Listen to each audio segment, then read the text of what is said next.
Բարև ձեզ, Factor TV հյուրը հայ գերմանական իրավաբանների ասոցիացիայի նախագահ, միջազգային իրավունքի մասնագետ եւ դասախոս Գուրգեն Պետրոսյանը, ողջույն, պարոն Պետրոսյան։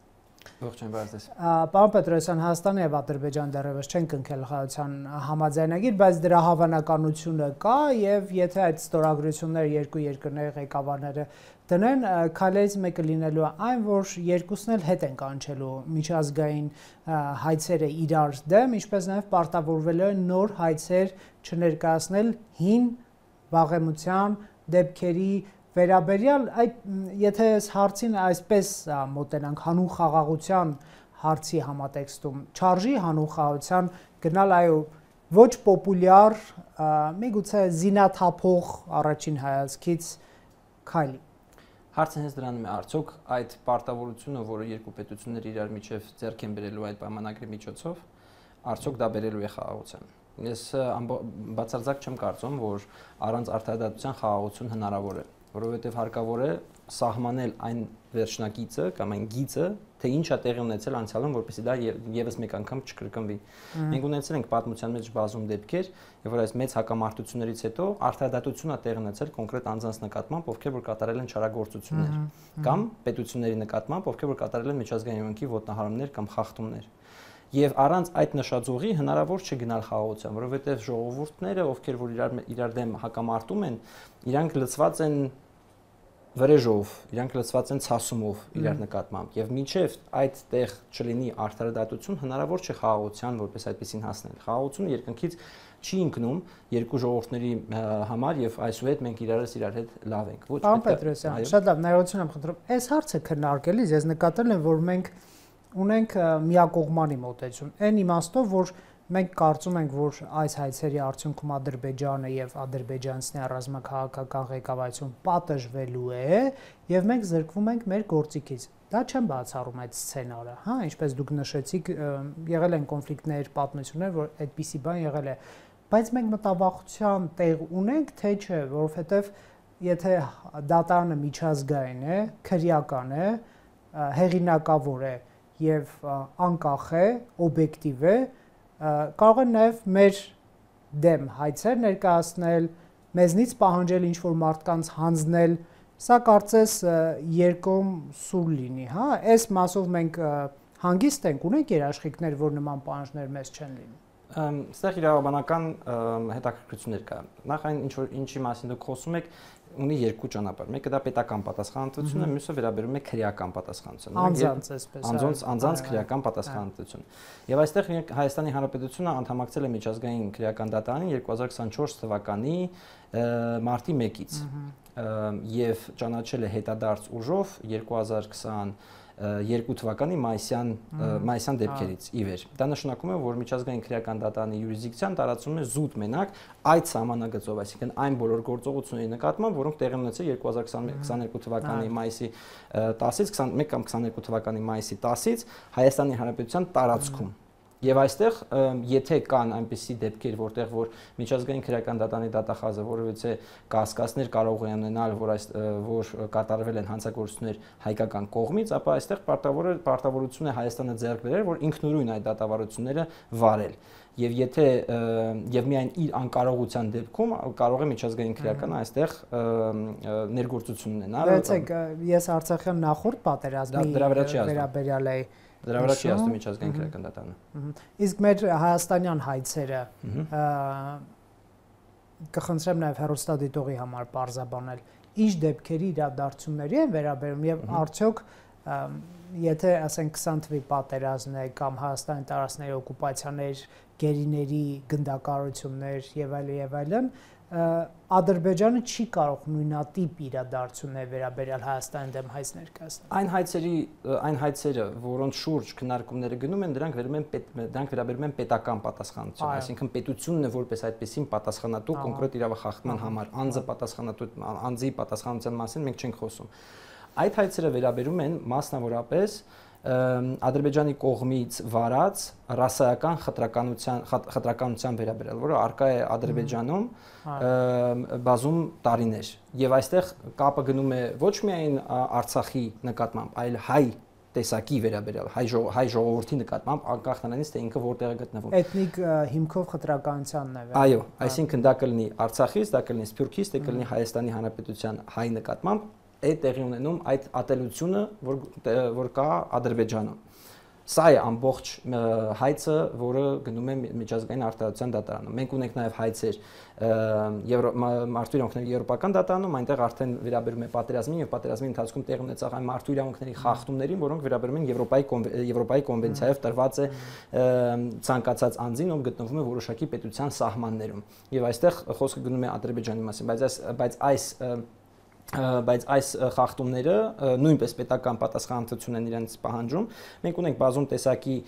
դատավճիռներ Ադրբեջանի դեմ, որտեղ որ ճանաչվել է, որ Ադրբեջանը կատարել է կոնվենցիայի խախտում եւ ըստ այդմ պարտավորություն է կրում կատարել կոմպենսացիաներ կոնկրետ անձանց նկատմամբ։ Հիմա սա արդեն միջպետական հայցեր են, բայց գնում է զուտ 2020 թվականի շուրջ տեղի ունեցող բոլոր իրադարձությունների վերաբերյալ։ Այդ թվում նաև սեփականության կյանքի իրավունք, խոշտանգումների արգելք եւ այլն եւ այլն։ Այսինքն դուք նաև որպես իրավաբան համոզված եք, որ հայցերի կշիռը հօգուտ հայկական կողմի է։ Այդ պատճառով եք դուք պնդում, որ պետք չի հրաժարվել հայցերից։ Այո, ակնհայտ է, որ ամենամեծ, տեսեք, ամենակարևոր դատավարությունը դա միջազգային արտադրության դատարանում տեղ ունեցող դատավարություն, որտեղ դա հիմք է ստեղծում ցույց տալու, թե ինչի այս կոնֆլիկտ ընդհանուր առմամբ առաջացել։ Եվ այստեղ խնդիրը ոչ միայն Արցախ տարածքի մասին է, այլ հայ ժողովրդի նկատմամբ այդ ատելության մասին, այդ ռասայական խտրականության մասին է խոսքը գնում, որից եւ կոնֆլիկտն առաջացել է։ Եթե մենք հրաժարվենք այդ հայցերից, դա կնշանակի, տեսեք, միջազգային արտադրության դատարանը արձանագրել է այն փաստը, որ ցանկացած քաղաքացի, որը դուրս է եկել Արցախից, իրավունք ունի անխոչադոնտ վերադառնալու իր հայրենիք։ Եվ եթե մենք այդ հայցերից մենք հրաժարվում ենք, ապա դա նշանակում է, որ մենք ամբողջովին փակում ենք այն խնդիրը, որ առկա էր 90-ական թվականներից ի վեր, որ մենք Ադրբեջանի նկատմամբ որևիցե պարտք ու պահանջ չունենք, ինչ որ տեղի ունեցել է արդեն նորմալ է, ոչ մի իրավունքի խախտում այդտեղ չկա։ Եվ սա կլինի մեր մեծագույն սխալներից մեկը, որովհետեւ մենք չենք արձանագրի պատմության մեջ, իրավաբանության մեջ, որ տեղի է ունեցել իրավախախտում։ Ինչպես մենք չկարողացանք 1915 թվականին հայոց ցեղասպանության դեպքում արձանագրել, որ դա ցեղասպանություն է, թեև դա ճանաչված է որպես ցեղասպանություն, բայց որևիցե դատական ատյանի կողմից դա չի հաստատվել այն պատճառով, որ չկար այդ դատական համակարգը այդ ժամանակ։ Այդ տերմինը հետո է, չէ՞, ստեղծվել, երկրորդ համաշխարհայինից հետո է ստեղծվել։ Այդ թվում կոնվենցիան որպես այդպես ստեղծվել է երկրորդ համաշխարհային պատերազմից հետո, բայց խնդիրը հենց նրանում է կայանում, որ մենք այսօր ունենք այդ բոլոր տրիբունալները, բոլոր ինստիտուցիաները ունենք, որով կարձանագրվի, որ տեղի է ունեցել այս իրավախախտումը եւ դա հետապնդելու է Ադրբեջանին անվերջ պատմության մեջ։ Ինքը չի կարողանա երբևիցե այդ իրավախախտումից խույս տալ, որովհետեւ պարբերաբար բոլոր դիվանագիտական, չգիտեմ, գործընթացների ընթացքում, քաղաքականության ընթացքում իրա դիմաց դնելու են այդ թուղթը ու ասել են, տեսեք, այնտեղ դատավճիռ կա, որտեղ որ արձանագրվել է միջազգային իրավունքի խախտում։ Ըստ այդմ դու պարտավոր ես որոշակի գործողություններ բանանել։ Դա կարող լինի տնտեսական բաների ժամանակ, տնտեսական հարաբերությունների ընթացքում քաղաքական կամ նույնիսկ որևիցե մշակութային պայմաններ, որտեղ դա պիտակավորելու է պետությունը, որ այս պետությունը կատարել է միջազգային իրավունքի խախտում։ Դրանից խույս տալ պարզապես հնարավոր չէ, եւ սրանից հրաժարվելը եւ ուղղակի բանանելով, օբզերվ անելով, թե ինչպիսի վիճակում է մեր ներկայիս դրությունը միջազգային արտադրության դատարանում, ճիշտ է, հնարավոր չէ կանխատեսել վերջնարդյունքը դատավարության, ցանկացած դատարան ինքը կարող շատ անկախատեսելի է այդ առումով, բայց ներկայությամբ այն բոլոր գործընթացները, որոնք տեղ ունեցել, ի օգուտ Հայաստանի են տեղ ունեցել։ Խնդրում եմ, ես հիմա փաստի թվարկում անեմ, դուք ֆակտ չեք արեք, հետո հարցից կպատասխանեք։ Տեսեք, ինչքան գիտեմ, Չիրագովն ընդդեմ Հայաստանի հայցով դատարանը ճանաչել է Հայաստանի արդյունավետ վերահսկողությունը Լեռնային Ղարաբաղի պետական մարմինների վրա եւ այլն։ Եվ պատական չի, որ Բաքվի դատավարությունում մեր հայրենակիցներին մեղադրանքը եւ այսպես կորզված ցուցմունքներն համատեքստում են, որ Հայաստանն է օկուպացրել Լեռնային Ղարաբաղը, այսինքն Ադրբեջան փորձում է նման հիմքեր ստանալ, հա, հիմք ասվածը շատ պայմանական իհարկե։ Այդ տեսեք, մենք կարող ենք արդյոք ունենալ մտահոգություն, որ Ադրբեջանը Հայաստանին միջազգային դատական ատյաններում կներկայացնի օկուպացիայի մեղադրանք, հաշվի առնելով Հայաստանի արդյունավետ վերահսկողության ճանաչված հանգամանքը մարդու երանգների եվրոպական դատարանում Լեռնային Ղարաբաղի նկատմամբ, այսինքն ոչ թե Ղարաբաղի հայերն են ինքնապաշտպանվել, տնօրինել տարածքին, կազմակերպել իրենց կյանքը ընտրելով նախագահ, խորհրդարան, ոստիկանություն, ՊԲ եւ այլն, այլ Հայաստանն է օկուպացրել Ադրբեջանի այդ տարածքը, ստեղծել, այսպես ասենք, Հայաստանի կողմից կառավարվող մի տարածք, հա, այսինքն հասկանում եք, չէ, ուր կարող է գնալ։ Մենք ունենք նման, այսպես, սցենարի հավանականություն, թե ոչ։ Հենց այս է խնդիրը, որ չկա որևիցե ատյան, որը կզբաղվի թե օկուպացիայի ով է օկուպացրել, ում է օկուպացրել, հա, որտեղ հակառակ դեպքում Ուկրաինան շուտվանից կարող էր նման հայցով Ռուսաստանի դեմ հանդես գալ։ Չկա որևիցե ատյան, որը հենց դրանով կարող է զբաղվել։ Չի կարող Ադրբեջանը, այսինքն օկուպացիայի այդ հարցով, ոչ, այդ հարցով չի կարող անել, բայց այդ փաստարկը շատ դեպքերում օգտագործում է տարբեր ատյաններում ցուցադրելով Հայաստանի անմիջական մասնակցությունը կոնֆլիկտին, սա մեր օրինակ մեր հայկական կողմի ներկայացրած արգումենտների շնորհիվ, օրինակ միջազգային արդարության դատարանում այդ հարցը ինչ որ չափով մղվել է երկրորդ պլան։ Դեռևս բաց չէ դատավճռում ինչպես դա կարձանագրվի, ամեն դեպքում ներկայությամբ կան որոշակի հնարավորություններ այդ հարցը բանանելու, այդ հարցը երկրորդելու, որովհետև ներկայությամբ չկա որևէ այնպիսի ինստիտուցիա, որտեղ որ այդ հարցը կարող է բարձրաձայնվել եւ դրա դիմաց ներկայացնել, որ Հայաստանի Հանրապետությունը կատարել է որևէ ոտնահարում։ Այսինքն սա նշանակում է, որ Ադրբեջան, եթե նույնիսկ հիմա այս հայցերը հետ քաշվեն, հետագայում չի կարող, այսպես ասենք, ծուղակը գցել հայկական կողմին եւ օկուպացիայի մեղադրանքով հայց ներկայացնել։ Գիտեք ինչու այս մտակցությունը նաև առաջամ Բաքվի դատավարությունը նշեցի, այնտեղ իհարկե հասկանալի է խոշտանգման ինչ միջոցներով, մեթոդներով են այդ մեր հայրենակիցներից ռազմաքաղաքական ղեկավարությունից կորզում այդ ցուցմունքներն, բայց երբ որ կարդում ես, որ Հայաստանն էր ֆինանսավորում, Հայաստանն էր ղեկավարում, հա, պաշտպանության բանակը, մասնաճյուղեր պաշտպանության նախարարության, այսինքն Ադրբեջան փորձում է այդ կապը իր այդ կեղծ դատավարության միջոցով ստեղծել, սրանք անում են ինչ որ բանի համար, չէ՞։ Բնականաբար։ Այստեղ ունի երկու նպատակ, առաջինը իմ պատկերացմամբ իրանք հող են նախապատրաստում միջազգային հանրությանը ցույց տալու թե Հայաստանի ներգրավվածությունը կոնֆլիկտում եւ երկրորդը հող են նախապատրաստում նաեւ հնարավոր ռազմական գործողությունների համար, որպես չգիտեմ, վրեժխնդրության տեսանկյունից կամ բանի տեսանկյունից։ Համենայն դեպս այդ կրակոցները դա են ցույց տալիս, որ իրանք որևիցե ձևով խաղաղության այսպես առաջնամարտիկը չեն այս ամբողջ պայքարում եւ իրենց համար նպատակ է, որպեսզի քանի որ իրանք միջազգային իրավունքի նկատմամբ ինչպես դուք ճիշտ նշեցիք, իրանք արդեն այդ ոտնահարումներով են ձեռք բերում այդ ցուցմունքները, միջազգային իրավունքի նկատմամբ այդ արհամարանքը նաեւ բերում է նրան, որ իրանք կարող են նաեւ միջազգային իրավունքի այլ ոտնահարումներ իրականացնել։ Այսինքն սա քարոզչության համար իմ պատկերացմամբ այսպես ասենք այս որովհետեւ իրավաբանորեն բնականաբար իրանց շահերից է բխում ներկայացնել Հայաստանը որ ամբողջովին ներգրաված է եւ հակամարտության կողմ է հանդիսանում,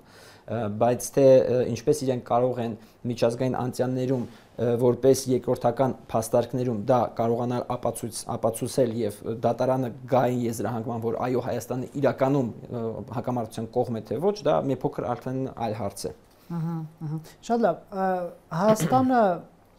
կարծես թե չի ներկայացրել իր գլխավոր հայցը Ադրբեջանի դեմ։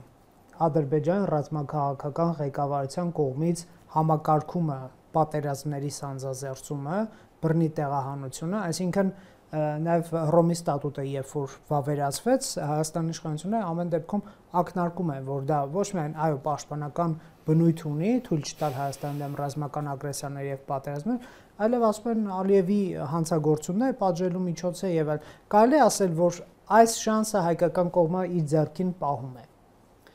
Եվ օգտագործելի շանս է սա, կիրառական նշանակություն կարող է ունենալ։ Տեսեք, ձեր ասած էթնիկ զտումը, որը դեպորտացիա եւ մարդկության դեմ հանցագործություն է, ինքը արդեն մատնանշվել է միջազգային արդարության դատարանում դատավարության ընթացքում եւ դրա հիման վրա է նաեւ ստեղծվել այդ որոշումը Ադրբեջանի դեմ, որ ցանկացած անձ պետք է վերադառնա իր հայրենիք։ քրեական տեսանկյունից ռազմաքաղաքական իրենց ներկայացուցիչների նկատմամբ հետաքննությունը դա պետք է արդեն իրականացնի միջազգային քրեական դատարանը, որը պատասխանատու է այդ հետաքննության համար։ Հայաստանը նման հնարավորություն ունի։ Երկու ճանապարհ կա, այո, կամ պետք է, որպեսզի դատախազը սկսի հետաքննություն, պետք է Հայաստանի Հանրապետությունը ներկայանա դիմումով։ Որ մենք պատրաստ ենք ձեզ տրամադրել, մենք տրամադրում ենք այս յուրիստան, մենք անկարող ենք, չգիտեմ, այս հետաքննությունը իրականացնել, դատախազ միջազգային քրեական դատարանի եկեք եւ նայեք ինչ հանցագործություններ են տեղի ունեցել։ Եվ այստեղ երկու տեսակի հանցագործություն է ընկնում։ Առաջինը դա ընկնում է հենց դեպորտացիան, որպես մարդկության դեմ հանցագործություն, եւ այն պատերազմական հանցագործությունները, գերիների գնդակահարումը, մարմինների խեղումը եւ այլն, դա արդեն ընկնում է յուրիսդիկցիայի տակ։ Մնացած բոլոր գործողությունները, որոնք տեղի ունեցել 2020 թվականին կամ 20-ից հետո Արցախի տարածքում, ցավոք սրտի դրանք չեն ընկնում միջազգային քրեական դատարանի յուրիսդիկցիայի տակ, այսինքն մենակ երկու դրվագով է ընկնում։ Հիմա ինչպես նշեցի, մեկը դա պետության դիմումն է, եւ սա հարկավոր չէ, որպեսզի Հայաստանի Հանրապետությունը դիմումը ներկայացնի։ Կան նաեւ այլ պետություններ, ովքեր նույնպես կարող են նմանատիպ դիմումով հանդես գալ, որ տեսեք, դատախազ, տես այնտեղ այս երկրում կամ այս տարածքում որոշակի հանցագործություններ են տեղի ունեցել, գնա ու հետաքննի, որտեղ մենք Աֆրիկյան Հանրապետությունը Իսրայելի դեմ։ Այո, բայց դա արդեն միջազգային արդարության դատարանն է։ Մենք ունենք օրինակ նույն ձև բանի վերաբերյալ, Մյանմարի նկատմամբ, ռոհինգաների դեպորտացիայի վերաբերյալ եւ ունենք Աֆղանստանում եւ Ուկրաինա, Ռուսաստան հակամարտության շրջանակում եւ այլ պետություններ դիմել են դատախազին կոլեկտիվ կամ անհատական դիմումների հիման վրա, որպեսզի դատախազը այդ հետաքննությունը իրականացնի։ Եվ երկրորդ ճանապարհը դա դատախազի նախաձեռնությունն է։ Իր սեփական նախաձեռնությամբ հետաքննություն իրականացնելը, որովհետեւ ինքը իր նախաձեռնությամբ հետաքննություն իրականացնի 2024 թվականից արդեն մի շարք առանձին հասարակական կազմակերպություններ ներկայացրել են տարատեսակ դիմումներ, փաստերով, բաներով, որ ասեն, որ տեսեք, այս տեսակի հանցագործություններ են տեղի ունեցել, ովքեր ուժողի ներկայացուցիչներ են։ Դիմումները արդեն դատախազի մոտ գնացել են, եւ այդ դատախազը, ով որ հիմնականում նման հետաքննությունների համար պատասխանատու է, այժմ ժամանալու է միջազգային այժմ ժամանալու է Հայաստան, որպեսզի մոտապես պատկերացում ստանա, թե ինչ է այստեղ նաև տեղի ունենում Հայաստանում եւ բանի շուրջ։ Բնական է դեռևս վաղ է խոսել, որ դատախազը կարող է մոտակա ապագայում որևիցե հետաքննություն իր սեփական նախաձեռնությամբ բացել, որովհետեւ եթե մենք նայենք, տեսնենք միջազգային քրեական դատարանի ներկայությամբ ինչ ձևի է թիրախավորված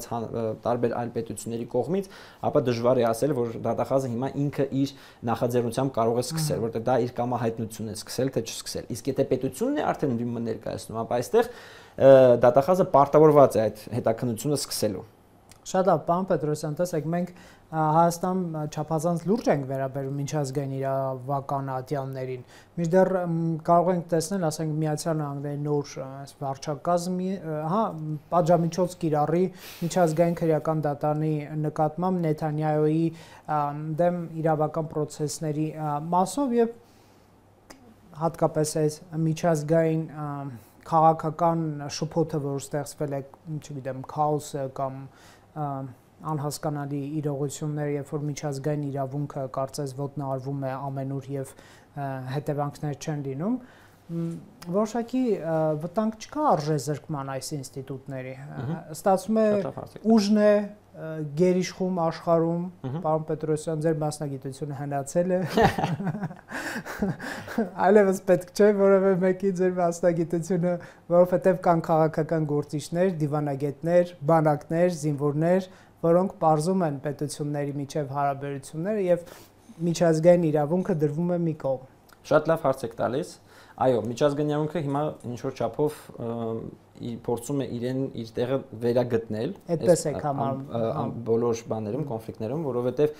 տեսեք, եթե նայենք միջազգային իրավունքը այնպես չի որ առաջի անգամ է այս տեսակ կրիզիսի մեջ հայտնվել եւ գտնվում։ Մենք ունենք սառը պատերազմ, որտեղ որ կար նույն ձևի միջազգային իրավունքի տարատեսակ խախտումներ կան, տարատեսակ ագրեսիաներ, թեև ՄԱԿ-ով արդեն արձանագրված էր, որ ուժի կիրառումը դա միջազգային իրավունքի խախտում է, բայց մենք տեսանք Վիետնամ, մենք տեսանք Իրաք, մենք տեսանք տարատեսակ այլ կոնֆլիկտներ, բազմաթիվ։ Սա բայց չի նշանակում որևիցե ձև, որ միջազգային իրավունքը ինքը ամբողջովին վերացած է, որտեղ միջազգային իրավունքը թեև ինքը առաջի պլանում չի երևում, բայց իրականում ինքը մեծ ներազդեցություն ունի հարաբերությունների շրջանակում։ Ես պարզ օրինակ բերեմ, տեսեք, շատերը ասում են, որ կալանքի որոշումը, որ դատախազը կատարել է, դա որից այդտեղ չի բերի ոչ Նետանյահուի դեպքում, ոչ Պուտինի պարագայում, հա, որովհետև ոչ մեկ այդ անձանց չի կարող ձերբակալել։ Ամենահաճախ բերվող օրինակներն են։ Ոչ մեկ չի կարող ձերբակալվել։ Բայց Նետանյահուն երկու անգամ պետք է արդեն մտածի, թե ինքը որ պետություն է գնում։ Տեսեք, որովհետև այդ կալանքի որոշումը ինքը ինչպես մի փոքր առաջ նշեցի, հա եթե արձանագրվի Ադրբեջանի այդ ոտնահարումը, ինքը այդ որոշումից էլ չի կարող դուրս գալ, որովհետև մեկ օր քաղաքականությունը կարող է եւս մեկ անգամ փոխվել, Տրամպը կարող է չլինի այլևս Տրամփ, կլինի, չգիտեմ, այլ նախագահ, ով կսկսի վերակառուցել նույնպես կրկին միջազգային իրավունքի այդ բան, որովհետև իրավաբանությունը որպես այդպեսին չի անի անում, դա շարունակում է մնալ։ Եվ այնինչ որ օրենքով նախատեսված էր, օրենքով սահմանված էր միջազգային իրավունքը, դա չի կորում։ Այսինքն ոտքից կախված շղթա կմնա, այսպես ասենք, դա տեղաշարժի իրավունքը, այսպես ասենք, կսահմանափակվի։ Նույն ձևով, երբ որ Նետանյահուն ասում է, ես ուզում եմ գնամ Հունգարիա ու հանդիպեմ Օրբանի հետ, ապա Օրբանը արդեն պետք է մտածի, ինքը հիմա շարունակի մնալ միջազգային քրեական դատարանի անդամ պետություն, թե դուրս գա, որպեսզի շարունակի իր հարաբերությունները Նետանյահուի հետ։ Սա արդեն քաղաքական որոշում է, որտեղ միջազգային իրավունքը ինչ որ չափով բան է, հա, սահմանափակված, կաշկանդված է քաղաքականության որոշումների պարագայում, որտեղ միջազգային իրավունքը չունի այնպիսի ոստիկանություն կամ զինվորական համակարգ, որ կարողանա գա պատժի, բայց այդ պատիժը կարող է հասնել մենակ այն դեպքում, երբ որ քաղաքականությունը փոխվի, դիվանագիտությունը փոխվի եւ քարտերը փոխվեն։ Այդ դեպքում միջազգային իրավունքը ստանում է բավականին ուժեղ դերակատարություն։ Շատ լավ, այս իմաստով դուք հավանական համարում եք Ադրբեջանի նախագահի նկատմամբ մեղադրանքի ներկայացում, այսինքն հայկական կողմի փաստերը ինչպիսին կարող են լինել։ Ես հասկանում եմ դուք դատախազ չեք եւ հետաքննություն չեք արել հանցագործությունների եւ հավանաբար նաև գաղտնալսումներ չունեք, թե ինչպես է Ադրբեջանը օպերացիաներ կազմակերպել, հա, Հայաստանի Հանրապետության դեմ կամ Արցախի, բայց կամ փաստեր միակողմանի ագրեսիայի, այսինքն չհիմնավորված ագրեսիա եւ պատերազմական գործողությունների գնալու Ադրբեջանի կողմից, թե Հայաստանի դեմ, թե Արցախի նաև դեպորտացիա, այսինքն կան նման նախանշաններ, որ այդպիսի սցենար կարող է լինել, եթե այս հայցերը հետ չքաշվեն, այդպիսի պայմանավորվածություն չլինի վերջում։ Միջազգային քրեական դատարանը որպես այդպեսին կախված չէ այլ դատարաններում հայցերի հետ քաշելուց կամ առաջ տանելուց։ Դա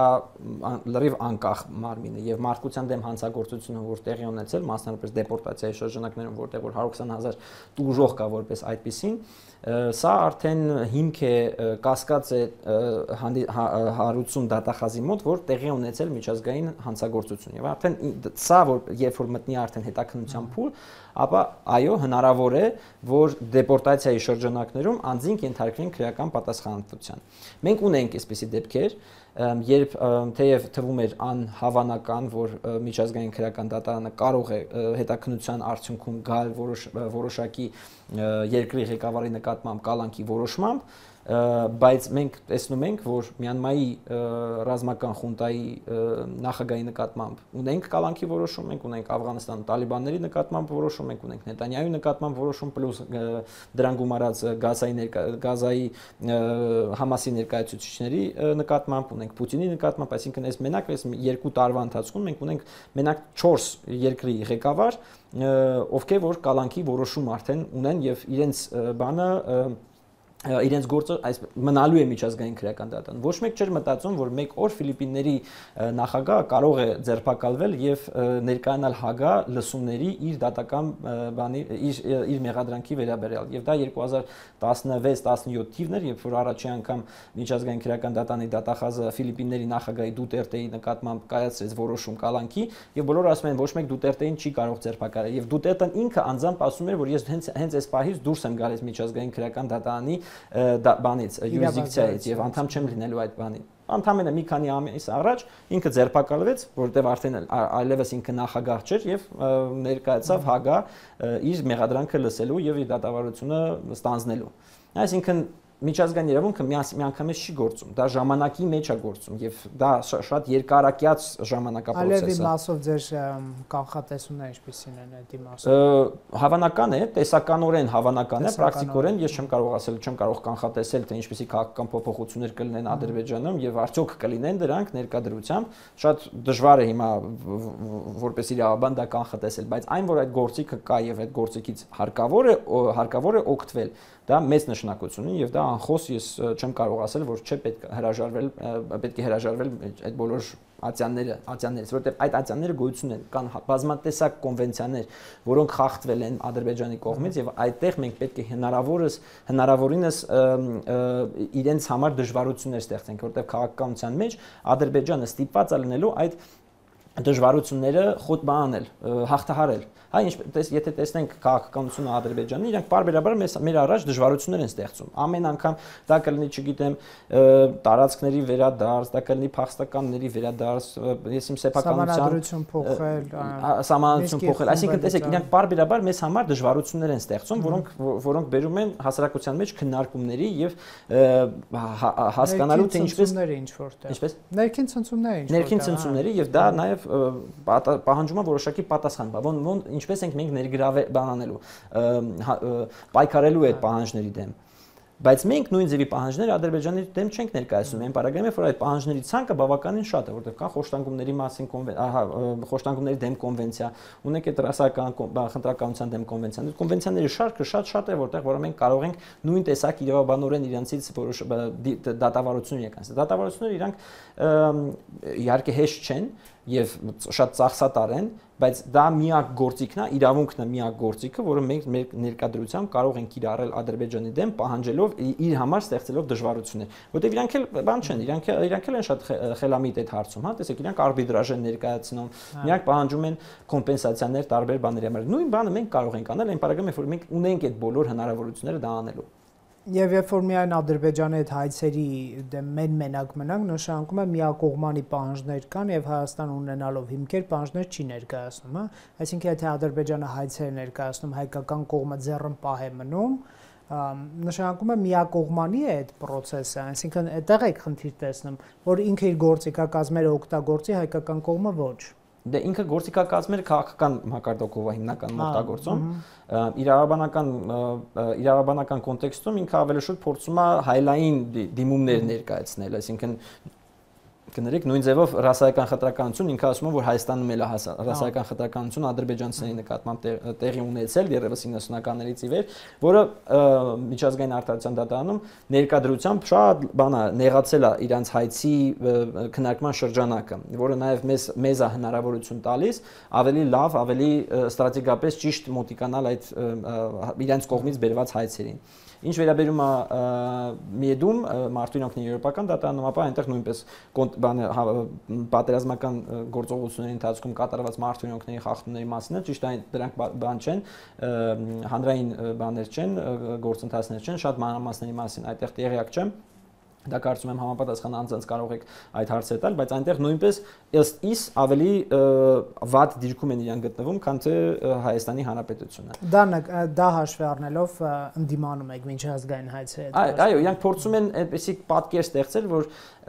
Հայաստանն էլ է միջազգային իրավունքը խախտել, բայց իրանց բերած բողոքները, իրանց բերած հայցերը նույնարժեք չեն Հայաստանի հետ։ Դուք համաձայն եք այն գնահատականը, որ սա զինաթափում կարող է լինել Հայաստանի Հանրապետության համար հայցերի հետ քաշումը ագրեսիաների կանխարգելման իմաստով, որովհետև ես լսում եմ այն դեպքում մասնագետներից, որ այս հայցերը Ադրբեջանի դեմ որ գոյություն ունեն, դրանք ինչ որ իմաստով ագրեսիայի կանխարգելման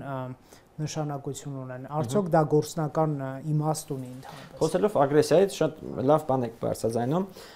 Տեսեք, ագրեսիան ինքը պատերազմ վարելն է։ Պատերազմ վարելը միջազգային իրավունքով որպես այդպեսին արդեն իբն է